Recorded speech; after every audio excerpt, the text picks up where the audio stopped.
This is Deuteronomy chapter 34, the last chapter of the book. Way back at the end of the previous book, Yahweh told Moses, quote, "Go up into this mountain of Abiram and see the land which I have given to the children of Israel. When you have seen it, you shall be gathered to your people." Numbers 27:12. However, after Yahweh said that, he gave Moses time to wrap up his obligations.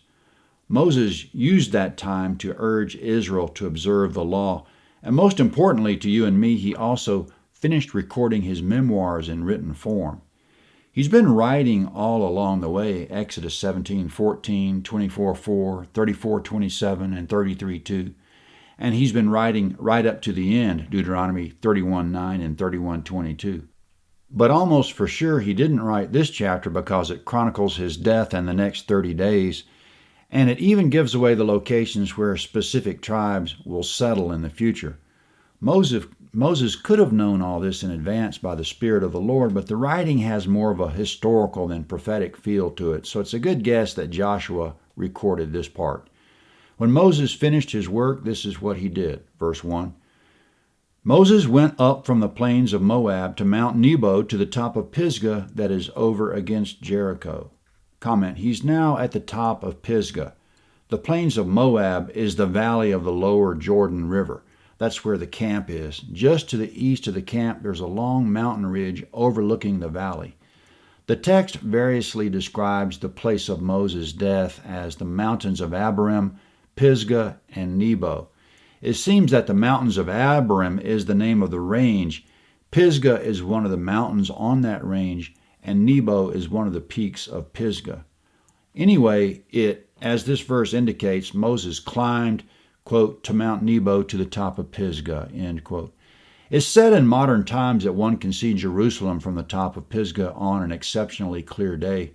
From what we're about to read, it had to be one of those types of days. Going on, Yahweh showed him all the land of Gilead to Dan, and all Naphtali, and the land of Ephraim and Manasseh, and all the land of Judah to the western sea, and the south, and the plain of the valley of the Jericho, the city of palm trees, to Zoar. Comment, verse 1, Yahweh showed him. It's a personal tour. Verses 1 through 3, Moses saw Gilead, which is the mountainous region to the north, east of the Jordan, which they've already conquered. It's clear enough to see Dan, 90 miles north, the lower end of Judah, about 80 miles south, all the land between Dan and Judah, which is the extent of the promised land, with the exception of the land north of Dan to the Euphrates. And also he saw the Great Sea, the Mediterranean, about 60 miles west. The text is using the future names of those lands according to the tribes that will occupy them once they conquer it.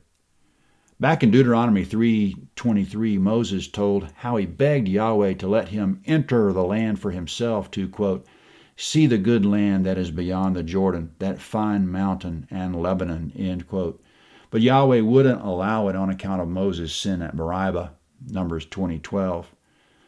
Moses wanted to see Lebanon, which is full of giant ancient cedar trees in those days. As far as we know, he never saw a forest in his lifetime, so that would have been a wondrous sight. And that fine mountain, as he called it, could only refer to Mount Zion. It's the place on which Jerusalem was built. The scripture describes Mount Zion as the eternal home of God and his people. Mount Zion's not impressive for size in this age, but, quote, it shall come to pass in the latter days that the mountain of the house of the Lord shall be established as the highest of the mountains, and it shall be lifted above the hills, and people shall flow to it. Isaiah 2:2. So Moses will have to wait until another age to see Zion in its exalted form. As we go on, Yahweh still with Moses, showing him the land. Verse 4, Yahweh said to him, this is the land which I swore to Abraham, to Isaac, and to Jacob, saying, I will give it to your offspring. I have caused you to see it with your eyes, but you shall not go over there. So Moses, the servant of Yahweh, died there in the land of Moab, according to Yahweh's word. Comment, it says he died there in the land of Moab. Deuteronomy 32:50 was more specific. It said he would die on the mountain, so that's what happened. He didn't come down alive. However, Yahweh did this, verse 6. He buried him in the valley in the land of Moab, opposite Beth Peor, but no man knows where his tomb is to this day.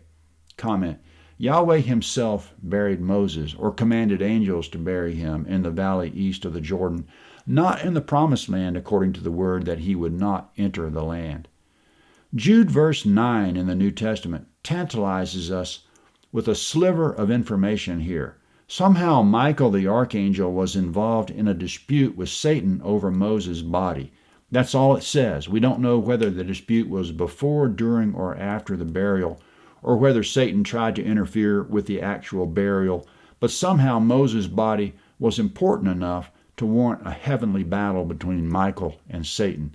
Verse 7, Moses was 120 years old when he died. His eye was not dim, nor his strength gone. Comment, Moses' life was in thirds, 40 years in Egypt as the adopted son of Pharaoh's daughter, Acts 7:23, 40 years in the wilderness of Midian, Exodus 7:7, and 40 years from the burning bush until his death, Deuteronomy 34:7. He was in good physical shape until the end, unlike Isaac and Jacob, who were blind in their old age, Genesis 27:1 and 48:10. Moses' eye was not dim, and he was strong enough to climb the mountain. Verse 8, the children of Israel wept for Moses in the plains of Moab 30 days until the days of weeping in the morning for Moses were ended. Comment, Israel didn't cross the Jordan immediately because they mourned 30 days in Moab first. Verse 9, Joshua the son of Nun was full of the spirit of wisdom, for Moses had laid his hands on him. The children of Israel listened to him did as Yahweh commanded Moses. Comment, Moses left instructions for Israel to listen to Joshua, and they did. Joshua himself was full of the spirit of wisdom and a great leader in his own right, but how did he compare to Moses? Verse 10, since then there has not arisen a prophet in Israel like Moses, whom Yahweh knew face to face, in all the signs and the wonders which Yahweh sent him to do in the land of Egypt, to Pharaoh, and to all his servants, and to all his land, and in all the mighty hand, and in all the awesome deeds which Moses did in the sight of all Israel. Comment, nobody matched Moses for signs, wonders, a mighty hand, and awesome deeds until Jesus of Nazareth. Maybe the most impressive thing said about Moses was in Numbers 12:3, quote, now the man Moses was very humble, more than all the men who were on the surface of the earth, end quote. So awesome, yet so humble. That's the chapter, and that's the book of Deuteronomy. All credit to God for opening the Scripture to you and me. Thanks for being with us. Please check landofhavilah.net for any other available postings. Here's the map of Deuteronomy 34. This is the wide view, and zooming in, the camp was in the plain east of the Jordan River. Here's the Abiram Range, which overlooks the Jordan Valley. The markers on the traditional location of Mount Nebo. Jericho, the town, is across the Jordan here in the plain of the river. It's going to be the first target of attack. Zooming out, Moses saw Gilead, the rocky mountainous region here, and the future homes of Dan about 90 miles to the north, all the future home of Judah, which extends about 80 miles to the south, all the land in between of the other tribes, and the Mediterranean Sea about 60 miles west.